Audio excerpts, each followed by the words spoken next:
ஒரு பொருட்காட்சி. நூற்கள் எல்லாம் விற்பனைக்கு இருக்கின்றன. ஒருவர் வெளியில் வருகிறார். அவரை பார்த்தவர் கேட்கிறார், அப்பா, உன்னுடைய நூற்கள் லட்சக்கணக்கில் விட்டிருக்கிறதாமே? அவர் சொன்னார், ஆமாம். நீ என்ன அவ்வளவு மோசமாகவா எழுதுகிறாய்? இவ்வளவுதான் சொன்னது தென்கட்சி சுவாமிநாதன். தென்கட்சி சுவாமிநாதன், நீ என்ன அவ்வளவு மோசமாகவா எழுதுகிறாய், லட்சக்கணக்கில் விற்கிற மாதிரி? சிரிப்பு, சிந்தனை. நல்ல நூற்கள் அதிகம் விற்காது. அவர் என்ன? இரண்டாவது, என்ன அவருக்கு அஞ்சலி அப்படித்தான் செலுத்த வேண்டும் என்று நான் எண்ணுகிறேன். இரண்டாவது, ஒரு அருமையான செய்தி.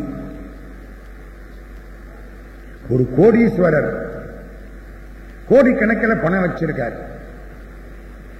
எல்லாத்தையும் விட்டுட்டு பிச்சைக்காரனா மாறணும்னு தீர்மானம் பண்ணிவிட்டார். ஏதோ அவருக்கு அப்படி ஒரு ஆசை. இதை அனுபவிச்சவருக்கு அதை அனுபவிக்க ஆசை. பிச்சைக்காரனா மாறணும்.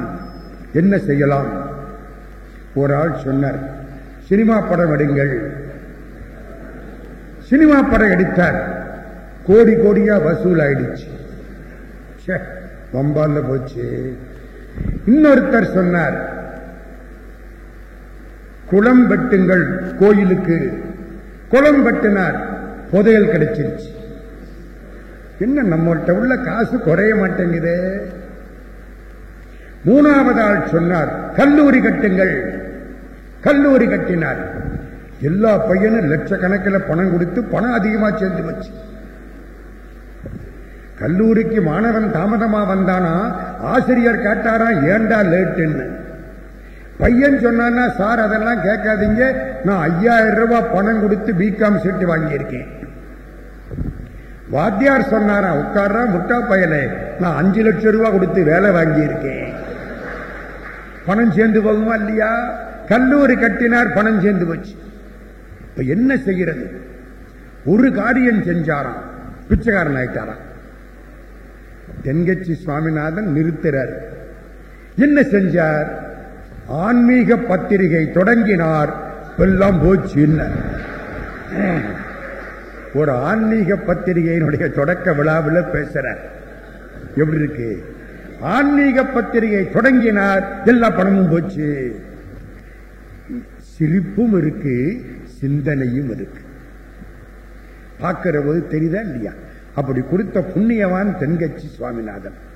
அவருக்கு நம்முடைய அஞ்சலி, வணக்கம். அவருடைய மரபு வளர்ந்து கொண்டே இருக்கிறது. துரை ஒரு 10 முறை பேசியிருப்பார் அவரை பத்தி என்கிட்ட போன்ல. மக்களுடைய நெஞ்சங்கள் தான் நம்முடைய ஆலயங்கள். அந்த நெஞ்சமாகிற ஆலயத்தில் யார் இருக்கிறானோ அவன் வாழ்க்கையில் வாழத் தெரிந்தவன். வையத்துள் வாழ்வாங்கு வாழ்பவன் வானுரையும் தெய்வத்துள் வைக்கப்படும் என்று வாழ்ந்த பெருமகனார். அவருக்கு நம்முடைய வணக்கங்களை தெரிவித்துக் கொள்ளுகிறேன். நகைச்சுவை ஒரு தலைப்பு கொடுத்தேன், சிரிப்பும் சிந்தனையும். நல்ல சிரிச்சா உடம்புக்கு வியாதி இல்லை. நல்ல சிரிக்கணும். வாய் விட்டு சிரித்தால் நோய் விட்டு போகும், சத்தியமான உண்மை. நல்ல மனசார சிரிக்கணும். அதுக்காக தனியா உட்கார்ந்து சிரிக்கப்படாது. தனியா உட்கார்ந்து சிரிச்சா வேற வேறு வச்சுட்டு போயிடுவான். அழும் பொழுது தனியா உட்கார்ந்து அழலாம், சிரிக்கிற பொழுது தனியா உட்கார்ந்து சிரிக்கப்படாது. ஒரு ஆளு ராத்திரி 12 மணிக்கு மொட்டை மாடியில் உட்கார்ந்து அவனா சிரிக்க ஆரம்பிச்சான். வீட்டுக்காரம்மாவுக்கு எப்படி இருக்கும்? பதறி பக்கத்து வீட்டுக்காரன் எல்லாம் கூட்டிட்டு மேல போயிடுச்சு. நல்லாத்தான் இருந்தாரு, 12 மணிக்கு அவரா சிரிக்கிறாரு. ஏன்னு கேட்டாங்க. அவர் சொன்னாரு, மத்தியானம் 12 மணிக்கு நம்ம ஆபீஸ்ல எனக்கு வேண்டாத ஒருத்தன் ஒரு விட்டு அடிச்சான். வேண்டாதவன் விட்டு அடிச்சா அங்க சிரிக்கப்படாதுல்ல, அதான் இப்ப சிரிக்கிறேன். நல்ல வேளை நான் என்னமோன்னு நினைச்சுட்டேன். தனியா உட்கார்ந்து சிரிக்கப்படாது, தனியா உட்கார்ந்து அழலாம். சிரிக்கிறதுக்கு 10 பேர் வேணும். சேர்ந்து உட்கார்ந்து சிரிச்சா சந்தோஷமா இருக்கும். நகைச்சுவை, அது சுவைன்னு கொடுத்தோம் பார்த்தீங்களா? நகை சுமையா இருக்கப்படாது, சுவையா இருக்கணும். உப்பு அவ்வளவுதான். வாழ்க்கையில சாப்பாடு உப்பு இல்லைன்னா சாப்பாட்டை என்ன பண்றோம்? குப்பையில தூக்கி போட்டுறோம். நகை என்பது உப்பு மாதிரி. இந்த உப்பு இல்லைன்னா வாழ்க்கை போச்சு. கருப்பண்ணன் ஐயா ரொம்ப நல்லா பேசினார். ராஜவேலு ஐயா அதை விட நல்லா பேசுறார். இப்படி எல்லாம் பேசுவாங்கன்னு தெரிஞ்சா நான் வந்திருக்கவே மாட்டேன். நமக்கு எதுக்கு வம்பு? நம்ம பண்ற காரியத்தை 2 டாக்டர்களும் செய்ய நான் ஒரு நோயாளி மாதிரி வந்து நிக்கிறேன். இப்போ அவ்வளவுதான். ரொம்ப மகிழ்ச்சி. மனசுல உள்ளதான் பேசணும், சும்மா உதடு பேசப்படாது. மனசு பேச ஆரம்பிச்சா எல்லாரும் நம்ம பின்னால வந்துடுவாங்க. உதடு பேச ஆரம்பிச்சா ஒருத்தம் கூட நம்ம கூட வரமாட்டான். நம்மளே பேசிட்டு போக வேண்டியதான். குமாரசாமி நிறைய சொன்னார் என்னை பத்தி. அதெல்லாம் அவருக்கு என்னுடைய நன்றி. அவர் தான் ஈரோட்டில் கொண்டாந்து 2 மாதத்துக்கு முன்னால இப்படி ஒரு ஆள் இருக்காருன்னு அறிமுகப்படுத்தி வச்சவர். அவருக்கு நன்றி. அவர் குருநாதர் சித்பவானந்தருக்கு நன்றி. இப்போ சிரிப்பும் சிந்தனையும் ஒரு பல பேருடைய வாழ்க்கை நிகழ்ச்சிகள் நான் அப்படி எடுத்துக்கிறேன். மகாத்மா காந்தியில தொடங்கி நேற்று வரை நம்மோடு நமக்காக வாழ்ந்த கண்ணதாசன் வரை சிரிப்பு சிந்தனை, அதை பத்தி ஒரு சின்ன ஒரு பேச்சு. இந்த பேச்சு அவ்வளவுதான். இவை யாரையும் புண்படுத்துவன அல்ல. என்ன, நான் சில விஷயம் அப்படி எல்லாம் வச்சிருக்கேன், அதுக்காகத்தான் சொல்லி வைக்கிறேன். இப்பவே நகைச்சுவைன்னு எடுத்துக்கணுமே தவிர வேற யாரையும் எதுவும் சொல்லி எடுத்துக்கப்படாது. அதோட சிந்தனையும் சேரும். மகாத்மா காந்தி லண்டனுக்கு போறார். வட்டமேஜ மகாநாடு. வட்டமேஜ மகாநாடு தோத்து போச்சு. காந்தியடிகள் 2 ஆடை கட்டிய எளிமை தோற்றத்தில் நிற்கிறார். மதுரைக்கு வந்த பொழுது ஒரு விவசாயியை பார்த்தார். இவன் 2 ஆடையோடு இருக்கும் பொழுது எனக்கு எதுக்கு கோட்டு சூட்டெல்லாம் எல்லாம் கலட்டிட்டு அவன மாதிரி 2 ஆடை கட்டி கொண்டார் காந்தியடிகள். அதோட லண்டனுக்கு போயிட்டார். வட்டமேஜ மகாநாடு முடிஞ்சது. மன்னர் 6ஆம் ஜார்ஜ் சக்கரவர்த்தி காந்தியை பார்க்கணும்னு ஆசைப்படுறார். காந்தி சக்கரவர்த்தியை பார்க்க ஆசைப்படல. சக்கரவர்த்தி காந்தியை பார்க்கணும்னு ஆசைப்பட்டார். அங்கிருந்து வந்து சொன்னாங்க, நீங்க வந்து பார்க்கணும், எங்க ராஜா பிரியப்படுறார். காந்தி சொன்னார், இப்படியே தான் வருவேன், இந்த கோட்டு சூட்டெல்லாம் போட மாட்டேன். பக்கிங்ஹாம் அரண்மனை சட்டங்களுக்கு உட்பட்டு என்னுடைய ஆடைகளை மாற்ற முடியாது. விருப்பம்னா வர்றேன், இல்லைன்னா இந்தியாவுக்கு திரும்பி போறேன். உள்ள போய் சொன்னார்கள். சக்கரவர்த்தி சொன்னார், அவர் விருப்பப்படி வரட்டும். 2 ஆடை கட்டிய எளிமை தோற்றம். போனார், மகாராஜாவை பார்த்தார், பேசினார், திரும்பிட்டார். ரோமைன் ரோலண்ட் வெளியில காத்து கிடக்கிறார், பெரிய பேரறிஞன். காந்தியை பார்த்தார். என்ன மகாத்மாஜி, இந்த 2 ஆடையோடையா போய் எங்க ராஜாவை பார்த்தீங்க? மகாத்மா சிரிச்சிட்டு சொன்னார், எனக்குன்னு சேர்த்து உங்க ராஜா நிறைய ஆடை போட்டிருக்காரு. என்ன அர்த்தம்? நான் 2 ஆடையோட நிக்கிறேன், உங்க ராஜா கோட்டு சூட்டு நிறைய போட்டிருக்கிறாருங்கிறது சிரிப்பு. சிந்தனை என்ன? எங்க நாட்டை சுரண்டி கோட்டு சூட்டும் அவர் போட்டிருக்காரு. சுரண்டப்பட்ட நான் 2 ஆடையோட நிக்கிறேன். ரோமைன் ரோலண்ட் கையெடுத்து கும்பிட்டாரா, யூ ஆர் மகாத்மா. சொல்ல வேண்டியது நாசுக்கா, அழகா, தெளிவா, சிரிப்போட, சிந்தனையோடு சொல்லிட்டார். எத்தனை செய்திகள்! பாரதி காந்தியடிகள் ஒரு சொற்பொழிவு செய்தார் சென்னையில. பாரதியார் அதை ஓரத்தில் உட்கார்ந்து கேட்டார். 1919 பாரதியார் கேட்டுட்டு போயிட்டார். காந்தியடிகள் பாரத ஆசிரமத்துக்கு போயிட்டார். பாரதியார் காந்தியடிகளுக்கு கடிதம் எழுதுகிறார். மகாத்மாஜிக்கு வணக்கம், உங்கள் சொற்பொழிவை கேட்டேன், மிகவும் நன்றாயிருந்தது, நன்றி. ஆனால் ஒரே ஒரு வருத்தம், உங்கள் சொற்பொழிவை நீங்கள் உங்கள் தாய்மொழியான குஜராத்தியில் செய்திருக்கலாம், அல்லது ஹிந்தியில் பேசியிருக்கலாம், அல்லது எங்கள் தாய் தமிழில் பேசியிருக்கலாம். உங்களுக்கு தமிழ் தெரியும். காந்திக்கு தமிழ் தெரியும், ஞாபகத்தில் வச்சுங்க. மோக்க காந்தின்னு கையெழுத்து போட்டு கொடுத்திருக்கார். தமிழ் படிச்சார். அது யாருக்காகங்கிறதெல்லாம் பெரிய செய்தி, நான் இப்ப சொல்ல போறதில்லை. ஒரு பெண்ணுக்காக தமிழ் படித்தார். தில்லையாடி வள்ளியம்மைங்கிற ஒரு பெண்ணுடைய தியாகத்துக்காக தமிழ் படித்தார்.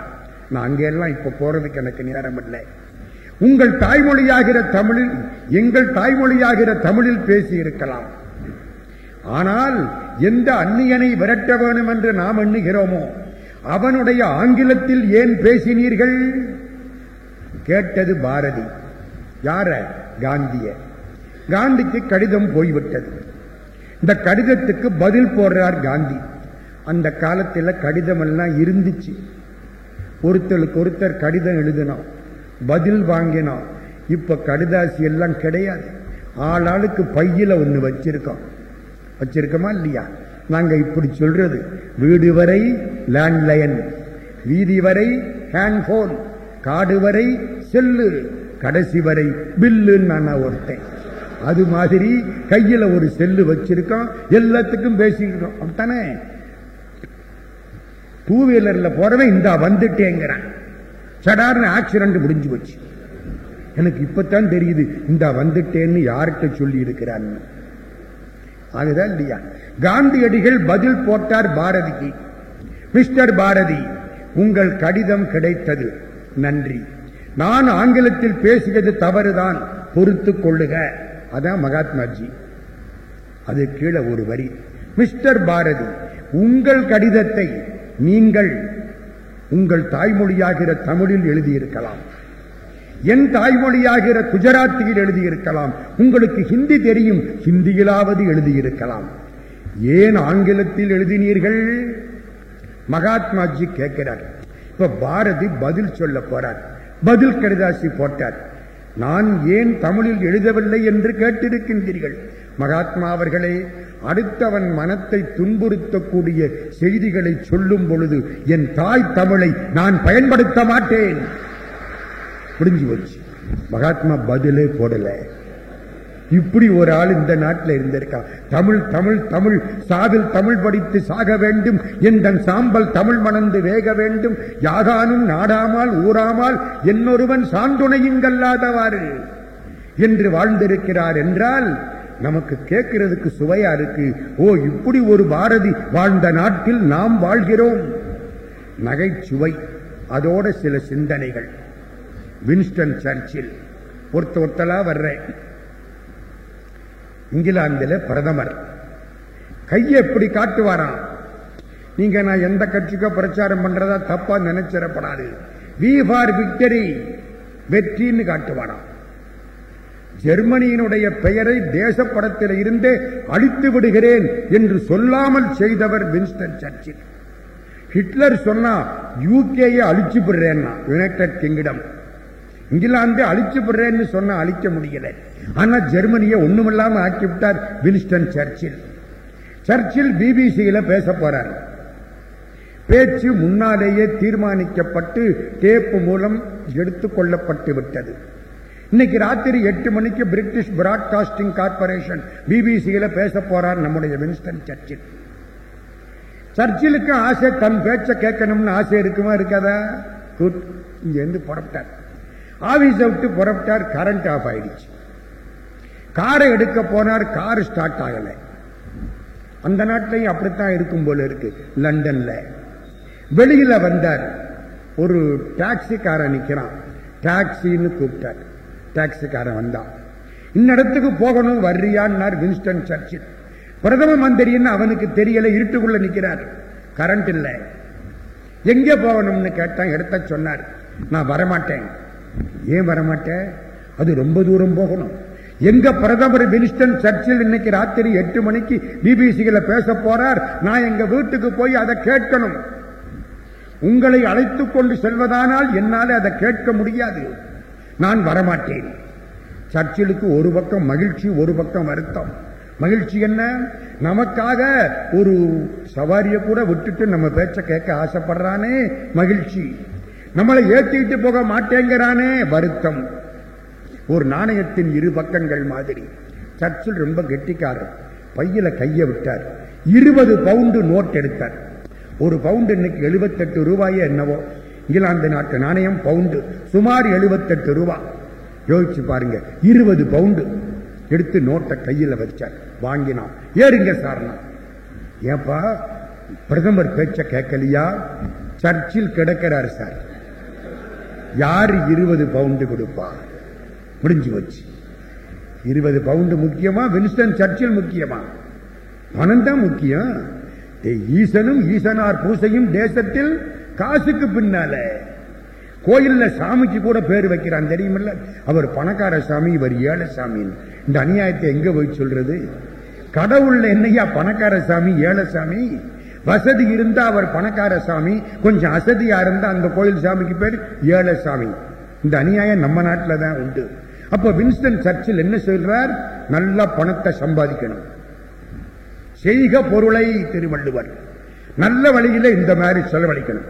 இத்தனை பேர் வந்து உட்கார்ந்து நோய் விட்டு போகுமானால் இது எவ்வளவு சிறப்பு. எனக்கு ஒரு சந்தோஷம் தெரியுமா? ரொம்ப டாக்டர்ஸ் வந்திருக்கிறாங்க. நோய் விட்டு போனா உங்களுக்கு தான் நட்டம். சீனாவில எல்லாம் எப்படி பழக்கம் தெரியுமா? ஒரு குடும்பத்துக்கு ஒரு டாக்டர் இருப்பார். மாசம் மாசம் டாக்டருக்கு சம்பளம் கொடுக்கணும். குடும்பத்தில் யாருக்காவது வியாதி வந்துட்டா எத்தனை நாளைக்கு வியாதி வந்துச்சோ அத்தனை நாளைக்கு டாக்டருக்கு சம்பளம் கிடையாது. எப்படி இருக்கு? நம்ம பச்சை தண்ணியில குடிச்சா டாக்டர் வந்து கையை பிடிச்சுக்குவார். நீ பாட்டுக்கு 8 நாள் காய்ச்சல் போட்டா என் சம்பளம் போயிருமையா? நம்ம எவ்வளவு நாளைக்கு நல்லா இருக்கிறோமோ அவ்வளவு நாளைக்கு டாக்டருக்கு சம்பளம். நம்மளுக்கு எப்போ நோய் வந்துருச்சோ டாக்டருக்கு சம்பளம் கிடையாது. ஷாங்கேஷர் ஆட்சி காலம் சீனாவில். நம்ம நாட்டில் தலைகளா மாறி போச்சு. என்ன மன்னிச்சுக்கணும். டாக்டர் அழகப்ப செட்டியார் அவர் நகைச்சுவையில் சக்கரவர்த்தி, கோடீஸ்வரன். இருந்த பணத்தை பூரா வாரி வாரி தந்து கல்விக்காக செலவழிச்ச ஒரே ஆள் அவர் தான். எல்லாரும் இருந்த பணத்தில் ஒரு பகுதியை கொடுப்பாங்க, அவ்வளவையும் கொடுத்தார். இருந்த வீட்டையும் எழுதி கொடுத்தார். சொந்த வீடு கோட்டையூர்ல. விமன்ஸ் காலேஜ் பிரின்சிபல் வந்து நிக்கிறாங்க, ஹாஸ்டலுக்கு இடம் இல்லைன்னு கையெழுத்து போட்டு கொடுத்தார். இந்த வீட்டை விமன்ஸ் ஹாஸ்டலுக்கு வச்சுக்கிடுங்க, பரம்பரை பூர்வீக வீடு. அதையும் எழுதி கொடுத்தவர் டாக்டர் அழகப்ப செட்டியார். சென்னையில வந்து மரணப்படுக்கையில படுத்து கிடக்கிறார். தியாகராஜ செட்டியார் அவரை பார்க்கறதுக்கு வரார். வந்து பார்த்துட்டு போற பொழுது ஒரு மனுஷன் எல்லாத்தையும் கொடுத்து விட்டாரு. அவருக்குன்னு பைசா கூட கிடையாது, அவ்வளதையும் கொடுத்தாச்சு. பம்பாய் தாஜ் ஹோட்டல் உள்பட காரைக்குடி அழகப்பா கல்லூரிக்கு எழுதி கொடுத்தாச்சு. போட்டிருக்க சட்ட வெட்டியை தவிர வேற சொத்து கிடையாது. படுத்து கிடக்கிறார். தியாகராஜ செட்டியார் பார்த்தார். ஒரு 7000 ரூபாய்க்கு ஒரு செக் எழுதி அதை இவற்றை கொடுத்துருங்கன்னு அவருடைய நண்பர் CS ராமாச்சாரியிட்ட கொடுத்து விட்டார். ராமாச்சாரி அந்த 7000 ரூபாய் செக்கை எடுத்துக்கிட்டு வர்றார். கோடி கொடுத்த கொடைஞனுக்கு நான் எப்படி கொடுக்கிறது? அவர் மனசு வருத்தப்படுது. கொடுத்து சிவந்த கொடைக்கரம், இவருக்கு நான் எப்படி கொடுக்கிறது? கோடி கொடுத்த கொடைஞன், குடியிருந்த வீடும் கொடுத்த விழுச்செல்வன், தேடியும் அள்ளி கொடுத்த அழகன், அறிவூட்டும் வெள்ளி விளக்கே விளக்கு என்று டாக்டர் வாசுப மாணிக்கம் பாடினார். அப்படிப்பட்டவருக்கு நான் எப்படி கொடுக்கிறது?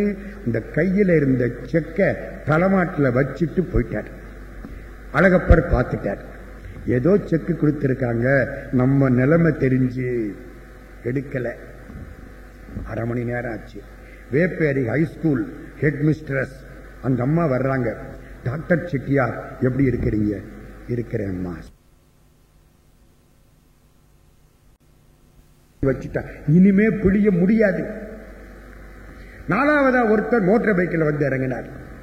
அப்பா சர்பத்து போடு போட்டான். எலுமிச்சம்பழம் போடு. இல்லைங்க, தீந்து வச்சு புளிஞ்சு வச்சுட்டேன். ஏன் புளிய முடியாதா? முடியாது. குடு, நான் புளிகிறேன். இவனுக்கு ஆச்சரியம். நம்மளால புளிய முடியாத காரியத்தை ஒரு ஆள் செய்ய போறாரு. 30 வருஷமா இந்த வியாபாரத்தில் இருக்கிறனா, என்னால புளிய முடியாத ஒரு ஆள் செய்ய முடியுமா? வாங்கினார், எடுத்தார், பிழிஞ்சார். 10 சொட்டு வந்துச்சு. இவனுக்கு ஆச்சரியம். நீங்க என்ன பண்றீங்கன்னு கேட்டான். நான் income tax officer. Doctor Alagappa சொன்னது, புளிய முடியாத இடத்துல புளிஞ்சிருவான், ஜாக்கிரதை. இங்க தப்பிச்சா எங்கேயோ மாட்டிக்கணும், ஜாக்கிரதை. சிந்தனை அது. சிரிப்பு இது. இன்னொன்னு சொன்னார் தெரியுமா? மருந்து வாங்கினார். வாங்கின மருந்தை சாப்பிடாம ஊத்தி விட்டார், கீழே கொட்டிவிட்டார். டாக்டர் அழகப்பா ஏன்னு கேட்டாங்க. டாக்டர்கிட்ட போய் மருந்து சீட்டு வாங்கினேன். என்ன டாக்டர் பிழைக்கணும். மருந்து சீட்டை காமிச்சு மருந்து கடையில போய் மருந்து வாங்கினேன். என்ன மருந்து கடைக்காரர் பிழைக்கணும். மருந்த கீழே கொட்டி விட்டேன். என்ன நான் பிழைக்கணும். எந்த டாக்டர் மேல என்ன கோபமோ இப்படி எழுதிவிட்டாரு. கண்ணதாசன் ஒரு முறை சென்னையில இருந்து பாண்டிச்சேரிக்கு போறோம். அவர் கூட பேசுறது இனிமையான அனுபவம். சின்ன குழந்தை மாதிரி மடதிறந்த வெள்ளமா அந்த வார்த்தை வரும். தமிழ் அவற்றை கைகட்டி சேவகம் செய்ததுன்னா அது பொய்யான வார்த்தை இல்லை, உண்மை. பாரதிதாசன் எழுதுகிற பொழுது எழுதுவார், ஏடெடுத்தேன் கவி ஒன்று வரைந்திட என்ன எழுது என்றது வான்னர். ஏடெடுத்தாராம் பாட்டெழுத வான வந்து என்ன எழுதுன்னுச்சான், மண் வந்து என்ன பாடுன்னுச்சான், கடல் வந்து என்ன பாடுன்னுச்சான். பாரதிதாசன் சொல்ற வார்த்தை அது மாதிரி. கண்ணதாசன் போயிட்டு இருக்கோம் பாண்டிச்சேரிக்கு, எங்களோட ஒரு வழக்கறிஞர்.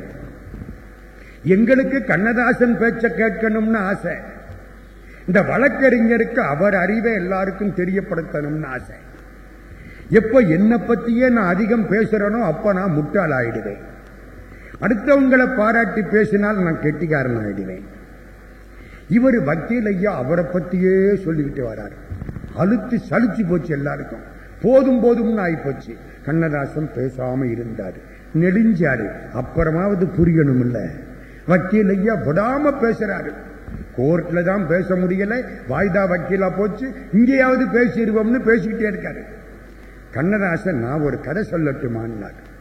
எல்லாம் சரின்ட்டாங்க. ஒரு கதை அழகா ஆரம்பிச்சார். சிரிப்பு சிந்தனை கேளுங்க. நரகத்துக்கு சொர்க்கத்துக்கு நடுவில் ஒரு சுவர் இருந்துதான். அந்த சுவர் இடிஞ்சு போச்சு. யார் இடிச்சிருப்பா? நரகத்துக்கார இடிச்சிருப்பானா சொர்க்கத்துக்கார இடிச்சிருப்பானா? யோசிங்க.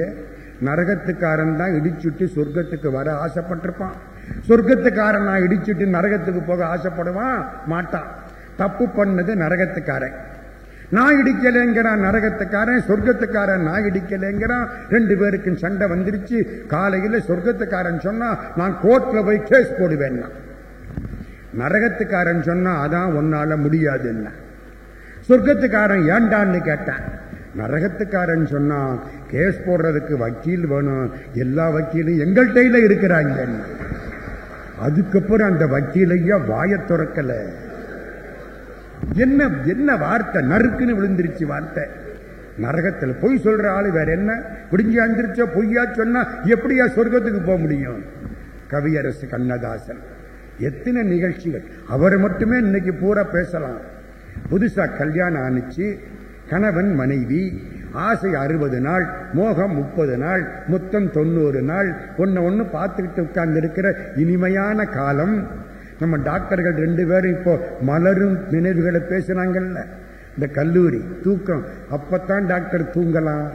இப்போ தூங்கி தொலையவே முடியாது. என்னமோ ஒரு போன் வரும், எடுத்தா ராங் நம்பரா போயிடும். நம்ம ராத்திரி முழுக்க தூங்காம தூங்கி இருப்போம். ஒரு போன் வரும், சம்பந்தமில்லாத போனா இருக்கும், வேற வழியே.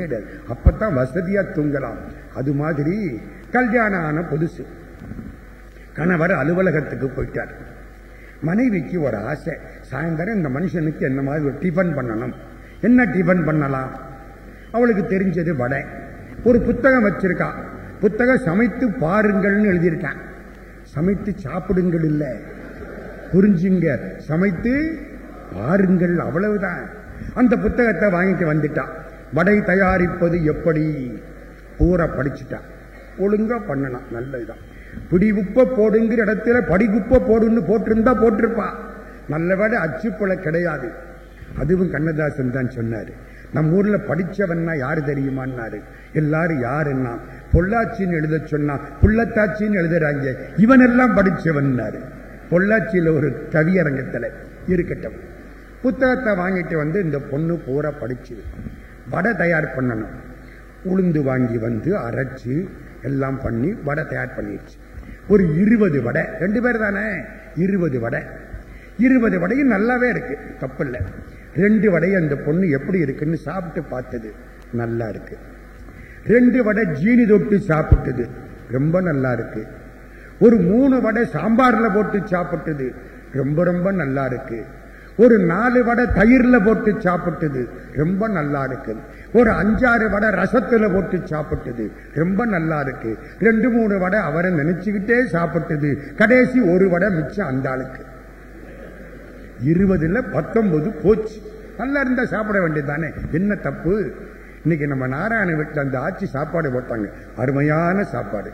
இப்ப பேசுற பேச்சு பூரா அவர்களுக்கு தான், அவ்வளவுதான் அந்த பேச்சு முழுக்க. நல்லா இருந்தா சாப்பிட வேண்டியதானுங்க. சாப்பிட முடிஞ்ச போது தானே சாப்பிட முடியும். ரொம்ப வயசான சாப்பிட முடியுமா? எனக்கு ஒண்ணு ரொம்ப வயசாகல. ஐ ஆம் ஒன்லி 67 இயர்ஸ் யங். அதனால ஒன்னும் வயசாகல, நல்லா சாப்பிட்டுக்கிட்டு இருக்கேன், ஒரு கவலையும் கிடையாது. வடை சாப்பிட்டுதான் 19 வடை சாப்பிட்டுச்சு, ஒரு வடை மிச்சம். இது அவருக்கு இருக்கட்டும்னு டப்பாவில் வச்சு மூடி வச்சுட்டான். ஏன்?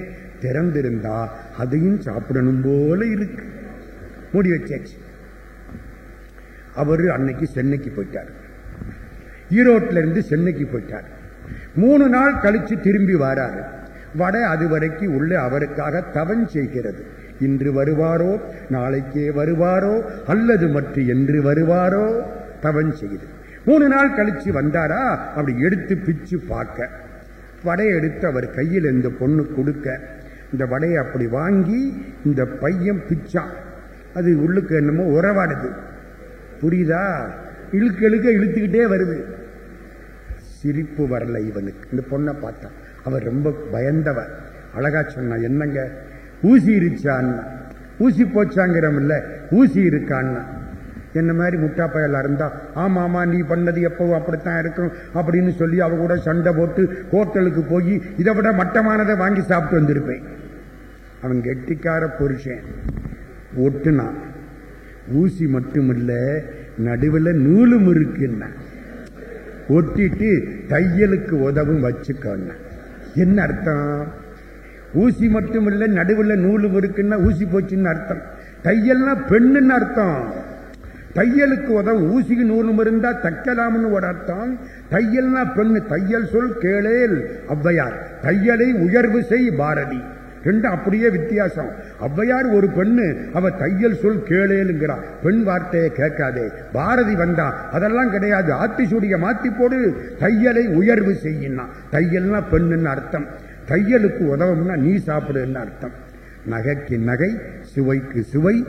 அப்புறம் நிமிந்து ஒரு பார்வை, அவனை பார்த்துட்டு தலையை குனிஞ்சுக்கிட்டா பாருங்க, அந்த வடை ரொம்ப இனிக்க ஆரம்பிச்சிருச்சு.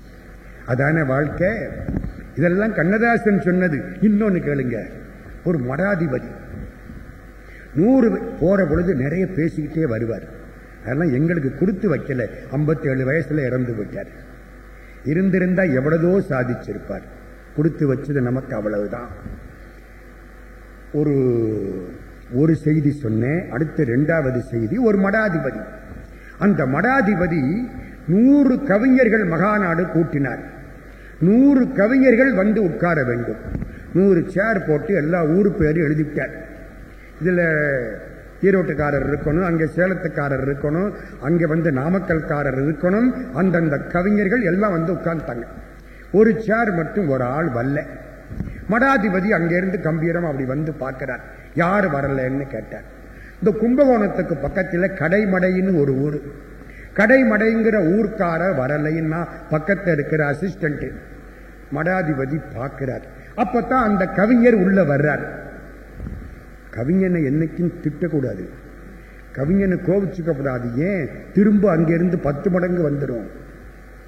போற்றினும் போற்றுவர் பொருள் கொடாவெடில், தூற்றினும் தூற்றுவர் சொன்ன சொற்களை மாற்றினும் மாற்றுவர் வன்க நாளர்கள், கூற்றினும் பாவலர் கொடியராவரேன்னு எழுதலாம். இந்த கவிஞர் அப்பத்தான் வந்துகிட்டு இருக்கார். இந்த மடாதிபதி சும்மா இருக்க வேண்டியதானே? விதி யாரை விட்டுது? வாரும் கடை மடையரே என்றார். கடை மடையர்னா என்ன அர்த்தம்? கடைசியா வந்த மடப்பயலேன்னு அர்த்தம். கடைமடைங்கிற ஊர்க்காரன்னு அர்த்தம்.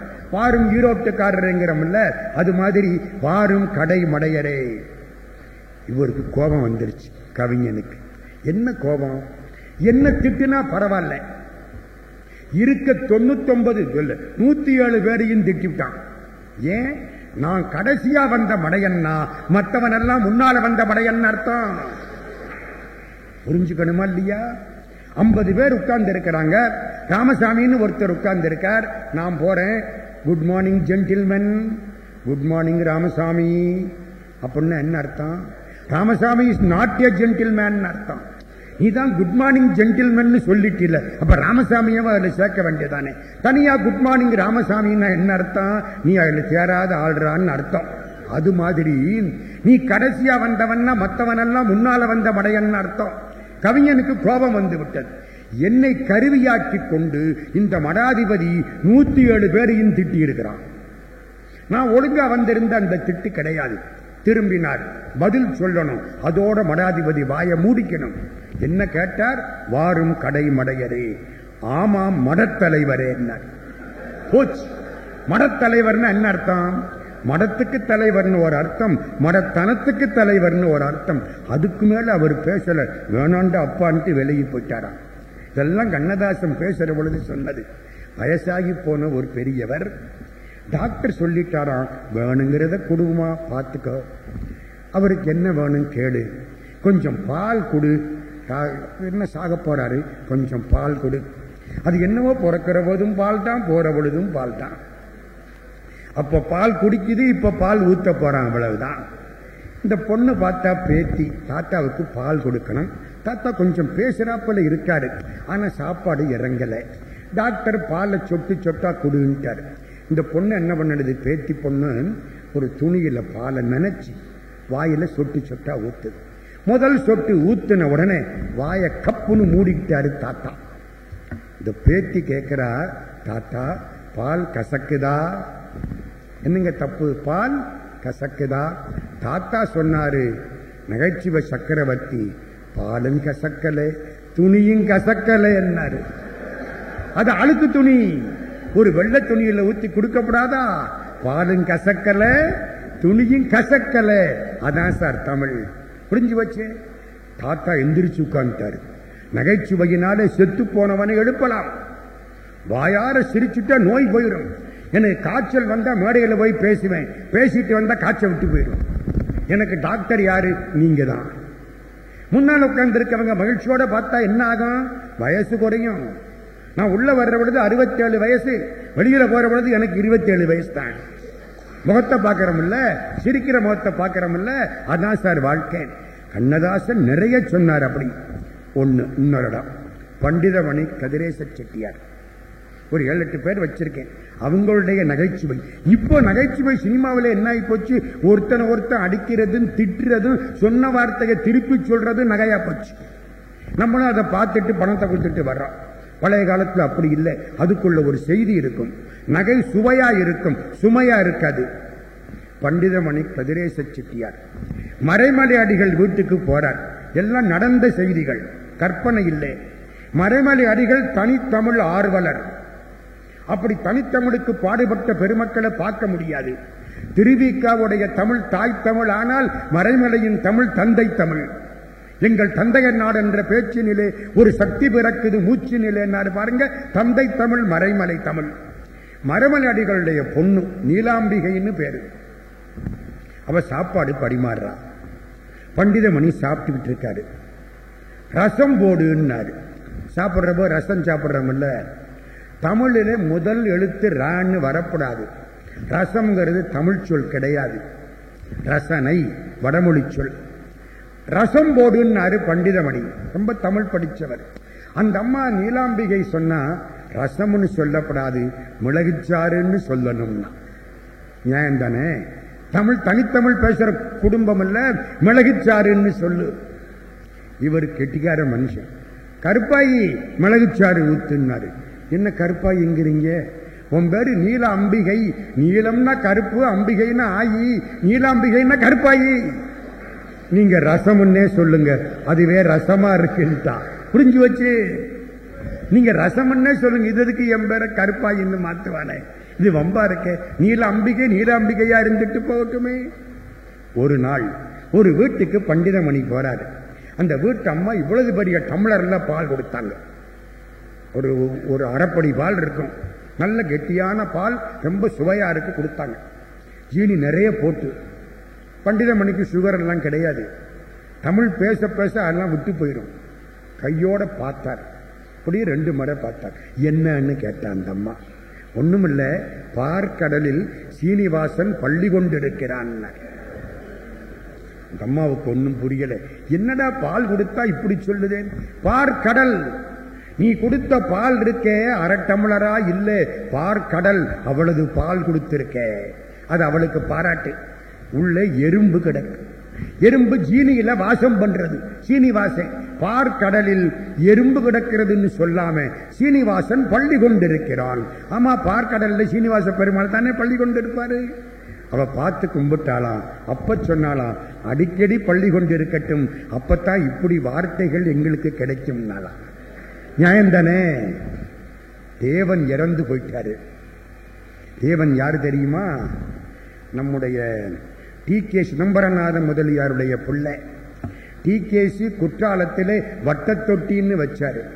இப்படி அன்பர்களை எல்லாம் கூப்பிட்டு தமிழ் பேசுவாரு. அவங்க வீட்டு அம்மா தோசை சுட்டு போடுவாங்க. ரொம்ப பேரு தோசைக்கு ஆசைப்பட்டு போனவங்க, ராஜாஜி உள்பட. அப்புறம் தமிழ் இழுத்திருச்சு, தோசையோட இனிப்பா இருக்கு. முதல்ல தோசை நல்லா இருந்தது, அப்புறம் டி.கே.சியின் தமிழ் நல்லா இருந்தது. அந்த டி.கே.சி அவர் புள்ள தீத்தாரப்பன் என்ற தேவன் இறந்து போயிட்டான். அநியாயமா இறந்து போனதுக்கு ஒரு இறப்பு கடிதம் எழுதினார் கவிமணி தேசிக விநாயகம் பிள்ளை. அதை வாங்கி 3 முறை படிச்சார் டி.கே.சி. அப்ப சொன்னார், இப்படி பாட்டு கிடைக்கிறதா இருந்தா இன்னும் 2 பிள்ளை இறந்தா கூட பரவாயில்லையே. பிள்ளையை இழந்த சோகத்தை விட ஒரு தமிழ் பாட்டு கிடைத்த இன்பம் அதிகமாயிருக்குமானால் அவர் தமிழுக்காக வாழ்ந்தவர். நம்ம எந்த மூளைக்கு நம்ம ஒன்னத்துக்கு லாயக்கில்லை அப்படி பார்க்கிற பொழுது. பண்டித மணியெல்லாம் அப்படி வாழ்ந்த பெருமக்கள். கி.ஆ.பே. விஸ்வநாதம், ஒரு சின்ன பட்டியல். கி.ஆ.பே. விஸ்வநாதம் பழைய காலத்து பெரிய ஆட்கள். இந்த பேச்சை இன்னைக்கு பூரா கேட்கலாம். நம்ம பிள்ளைகளுக்கு அப்படி வாய்ப்பு கிடைக்காம போச்சு. அதான் எனக்கு வருத்தமே. இப்ப அப்படி பேசுற ஆளெல்லாம் காணோம். கி.ஆ.பே. விஸ்வநாதன் அழகா சொன்னார். சென்னையில ஒருத்தன் பழம் வித்தான். வாயப்பயம் வாயப்பயம்னு வித்தான். வாழைப்படம், அது தமிழுக்குரிய சிறப்பெழுத்து லகரம். இந்த அல்லா வேற எந்த மொழியிலையும் கிடையாது. தமிழிலே 991 வகை பண்கள் இருக்கின்றன. பண்கள்னா ராகங்கள். தமிழிலே 3 கருவிகள் இருக்கின்றன. துளைக்கருவி, தோல் கருவி, நரம்பு கருவி. துளைக்கருவி துளையின் மூலம் ஒளி உண்டாக்கும் குழல். தோல் கருவி முழவு மத்தளம். நரம்பு கருவி யாழ். இந்த 3 தமிழ் கருவியான். நாங்க கி.ஆ.பே. விஸ்வநாதன் சொன்னார், முழவு குழல் யாழ் 3லையும் தமிழுக்குரிய சிறப்பெழுத்து லகரம் இருக்கு. இது தமிழ் கருவியினார். அப்படிப்பட்டவர் கி.ஆ.பே. விஸ்வநாதன். அவர்கிட்ட ஒருத்தம் போய் வாழைப்பழம்னு சொல்ல தெரியாம வாயப்பயம் வாயப்பயம் நானா. இவருக்கு தாங்க முடியல. இங்க வாடா, என்னங்க என்ன விக்கிற? வாயப்பயம். எங்க இருந்து வந்த? கிழக்கே இருந்து வந்தேன். புரியுதா? கிழக்கே இருந்து வந்திருக்கேன். கிழக்கே இருந்து வந்தேன். எதுக்குடா வந்த? கிழக்கே வந்தேன். ஏண்டா தமிழை இப்படி கொள்ற? அது எங்க வயக்கம்ங்கன்ட்டு போயிட்டானா. இப்படி தமிழை கொள்ளலாமா? கி.ஆ.பே. விஸ்வநாதம் கோவலன் எழுதுறான்னா பய கேவலன் எழுதுறான். ஏண்டான்னு கேட்டா, கண்ணகி வீட்டை விட்டுட்டு மாதை வீட்டுக்கு போனான்ல, அதான் சார் காலை ஒடிச்சு விட்டேங்கிறான். கோவலன் காலை ஒடிச்சா கேவலன் தானே. அப்போ ஒரு சிந்தனை இருக்கு பாருங்க.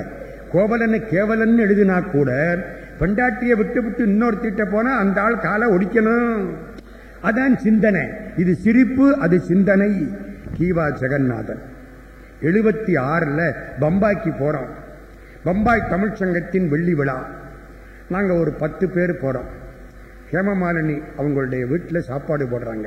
1976. எத்தனை வருஷம் ஆச்சு ஞாபகப்படுத்திங்க.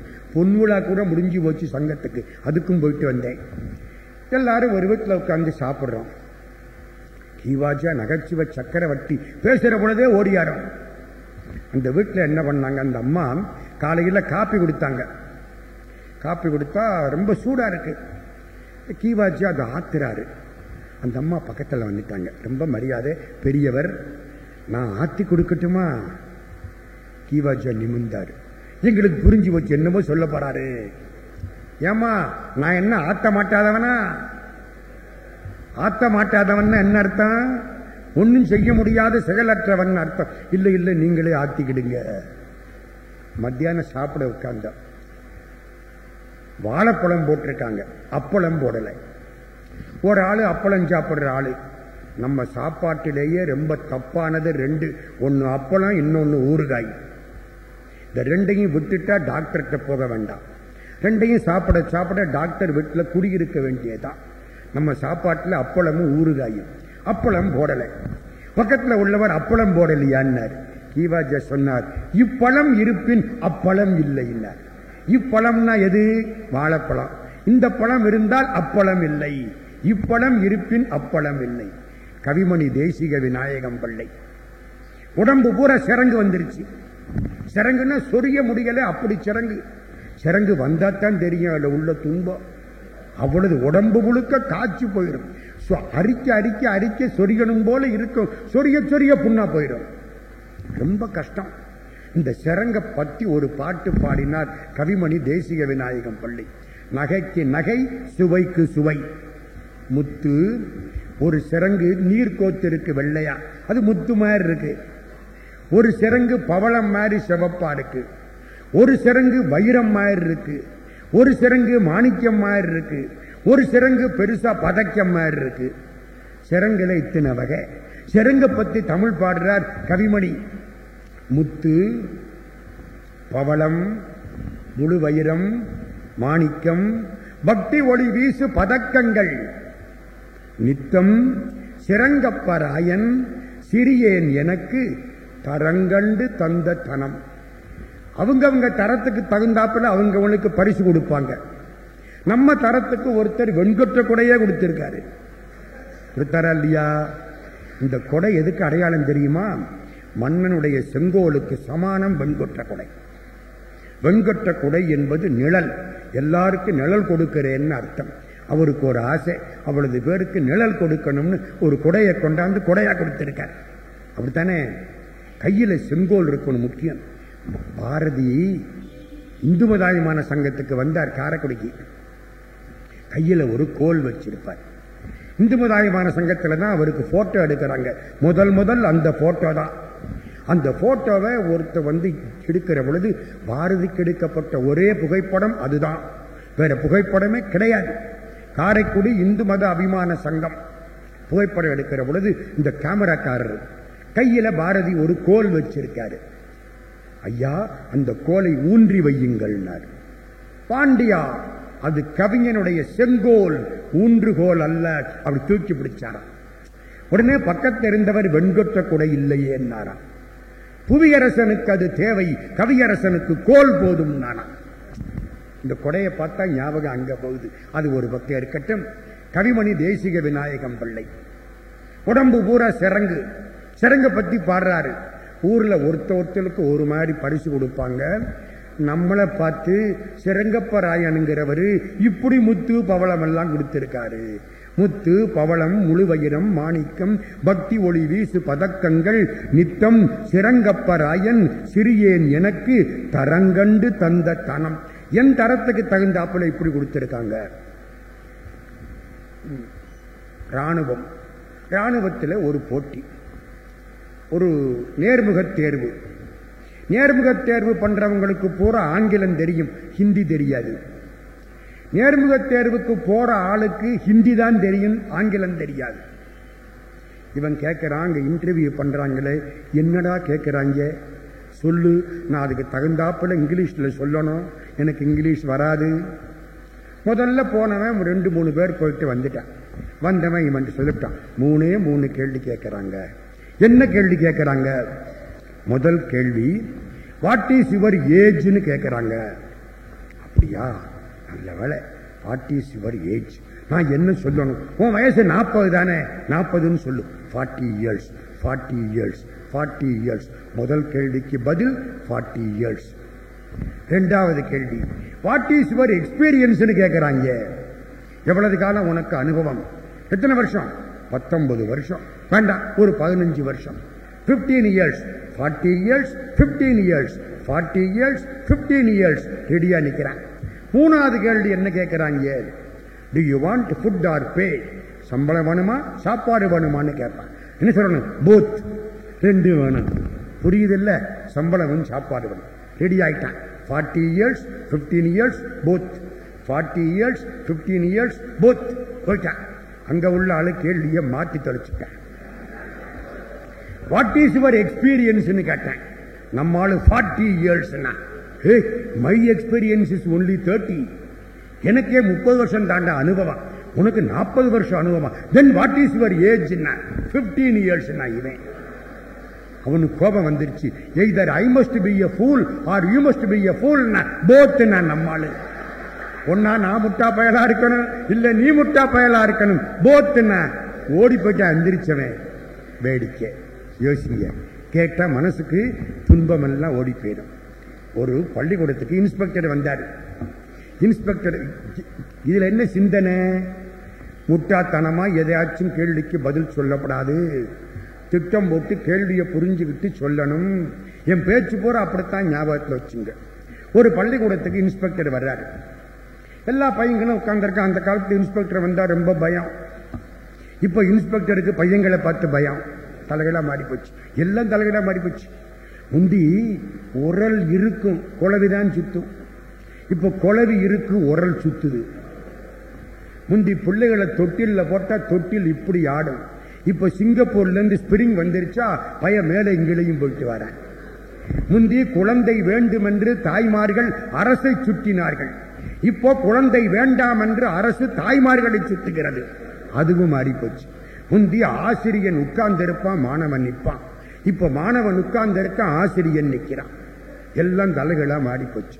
பரவாயில்ல, அப்போ இப்படி எல்லாம் மாற்றப்படாது, ஒழுங்கா சொல்லு. அதுக்காக சொன்னேன். இன்ஸ்பெக்டர் வந்தார் ஒரு ஸ்கூலுக்கு. பையனை பார்த்து கேள்வி கேட்கணும். ஆங்கிலத்தில் கேட்கிறார். நான் தமிழ்ல சொல்றேனே. ஈரோட்டுக்கும் சேலத்துக்கும் உள்ள தூரம் ஒரு 80 கிலோமீட்டர் இருக்குமா? 60 போதும். 60 கிலோமீட்டர். சரி, ஆங்கிலத்தில் சொல்றார். The distance between Erode and Salem is 60 kilometers. ஒரு பஸ் போயிட்டு இருக்கு. சரி, பஸ்ஸினுடைய எடை 3 டன். பஸ்ல 45 பேர் போறாங்க. பஸ் 45 கிலோமீட்டர் வேகத்தில் போகுது. அப்படியானால் என்னுடைய வயது என்ன? எங்க பதில் சொல்ல முடியுமா? கேட்டது யாரு? School inspector. The distance between Salem and Erode is 60 kilometers. A bus is running. Weight of the bus is 3 tons. Speed is 45 kilometers. Number of passengers 55. Then what is my age? எல்லா பாத்தியாரே அசந்து போனாரு. முன்னால ஒரு கெட்டிக்கார பையன் எந்திரிச்சான். இவர் age is 40. உங்க வயசு 40. எப்படிடா கண்டுபிடிச்ச? நிஜமா 40. இதுவரைக்கும் நானும் பல பள்ளிக்கூடங்களுக்கு போனேன், ஒரு வயலும் சொல்லல. எப்படிடா உனக்கு தெரிஞ்சது? சார், எங்க வீட்டுக்கு அடுத்த வீட்டிலே ஒரு அறப்பைத்தியம் இருக்கு, அதுக்கு வயசு 20. You are fully qualified. உனக்கு வயசு 40. சரியா போச்சா? இனிமே அந்த கேள்வி எங்கேயாவது போய் கேட்பாரா? அவனுக்கு வயசு 20. You are fully qualified, therefore 2 into 20 40 years. முடிஞ்சு போச்சு. இன்ஸ்பெக்டர் சரித்திரமே முடிஞ்சு போச்சு. இந்த பையன் எவ்வளவு கெட்டிக்கார பையன். ஒருத்தர் கேட்கிறார். இன்னொன்னு சொல்றேன், பார்க்கறதுக்கு ஒரு மாதிரி இருக்கா, நான் உள்ள விஷயம் இருக்கும். அர்ஜுனன் தன் புள்ள அபிமன்யு இறந்ததுக்கு அழுதுகிட்டு இருக்கான்.